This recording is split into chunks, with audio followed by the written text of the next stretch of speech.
Ekspose pelaksanaan tugas pokok dan fungsi Kanwil Kemenkumham digelar untuk membangun kemitraan dan bersinergi untuk menyukseskan program nasional. Kegiatan ini juga membahas tentang perkembangan kondisi terkini masing-masing divisi. Kepala Divisi Pemasyarakatan Suprapto mengatakan telah dibentuk tim khusus tanggap darurat bantuan kendali operasional yang bertugas di Lapas Takalar. Tim dibentuk sebagai tindak lanjut adanya dugaan peredaran narkoba di dalam lapas. Ada di dalam lapas dan itu dikendalikan oleh pegawai. Jadi kami beberapa waktu dengan seluruh jajaran yang inisiasi oleh Bapak Kanit telah membentuk tim khusus pegawai BKO di Lapas Takalar. Kita ingin tahu apakah benar itu betul-betul berada di dalam karena ada petugas yang langsung terlibat. Selain divisi pemasyarakatan, perkembangan kondisi terkini juga disampaikan divisi pelayanan hukum, divisi keimigrasian, dan divisi administrasi.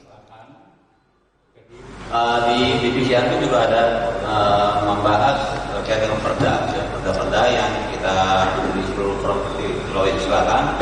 Sampai saat ini perda yang sudah kita bahas sebanyak 91 peraturan daerah dan 19 kabupaten kota. Itu kami dibantu dengan 22 perancang yang ada di kantor wilayah dan 6 Sulawesi Selatan. Saat ini kami telah menerbitkan paspor sebanyak 28.843 sampai dengan akhir Juni.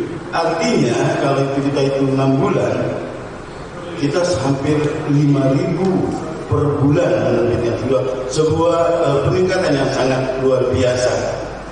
Kantor Wilayah Kementerian Hukum dan HAM sesuai rapat koordinasi pelaksanaan anggaran tanggal 20 Juli kemarin melalui Vikon dari Jakarta, kami sangat bersyukur karena dari sisi pengelolaan anggaran kami juara 1 secara nasional dari 33 kantor wilayah dengan serapan 48,21%. Selain membangun kemitraan dan bersinergi lintas lembaga, Kanwil Kemenkumham Sulsel juga berkontribusi membantu pemerintah daerah dan menyukseskan program nasional dan yang terkait dengan tupoksi Kemenkumham di wilayah untuk kepentingan kemaslahatan masyarakat di Sulawesi Selatan.